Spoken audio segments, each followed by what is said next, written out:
जैसा कि दोस्तों तुसी पिछले व्लॉग में देखा सी कि जानवर से आंदे से 3 कुर्बानी दे के आए हैं सॉरी कुर्बानी वाली मंडी ते खड़े सी खारियां मंडी ते उत्थे दोस्तों खड़े सी ते उत्थे बेच के आए हैं। पिछले व्लॉग में तुहानू दिखाया सी ते उन्होंने यह नुकसान किया सी। देखो यह जाली सारी पाड़ी ने लेकिन मुझे असी आरजी तौर पर ठीक कर दी है।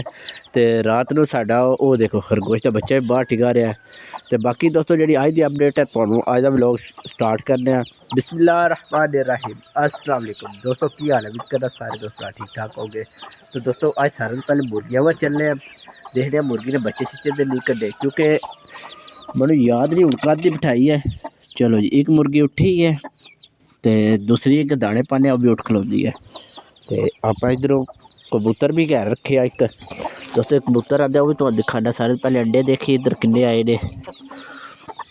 कोई नहीं एक मुर्गी ने अंडा दिता परसों का एक अंडा पे वो दे सकते तुसी।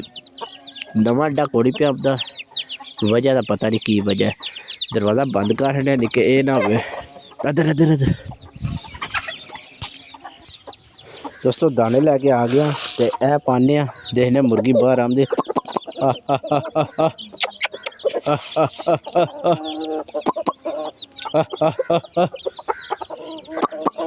आ गई जी।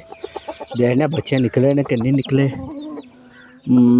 नहीं दोस्तों एक बच्चा भी अजे तक नहीं आया देख सकते तुसी। ते इधर कबूतर भी चेक करने मुर्गियां का दाना पहाड़े। चलो उधर चलो खाओ। इधर कबूतर की सूरत हाल की है वो देखिए।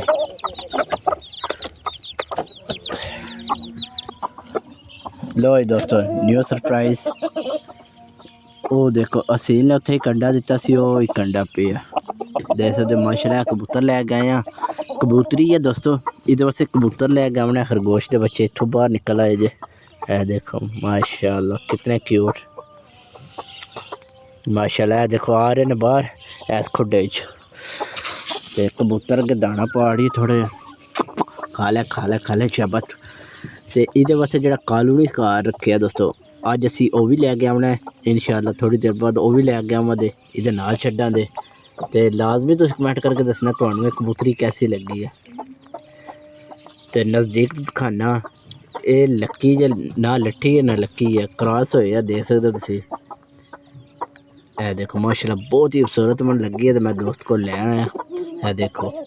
तो ये ना तो हम पेयर ढूंढ गए फिर वह भी लियावे इंशाअल्लाह।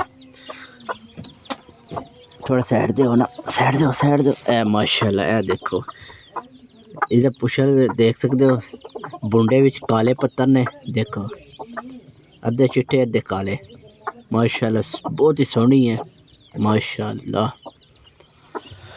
चलो जी रैबिट्स तो कम दो बाहर निकलो।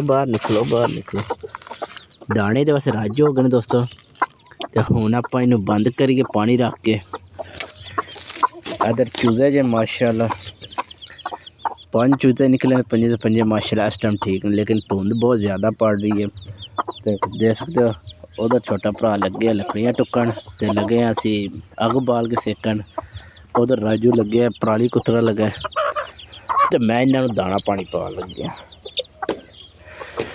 चलो जी चलो खा लो सारी। बकरियां भी आ गई ने। लो जी अपनी बकरियां भी आ गई ने। बकरियां सबा चारा पाने ते खरगोश सारे बाहर कड्डिए। आ जाओ जी आ जाओ आ जाओ। बोदी देखो किस तरह वड्डी कर दी। 2 अंडे दिते ने बोदियां इन्हां दी कित्थे टुर गई। ओ तेरी खैर होवे मुर्गी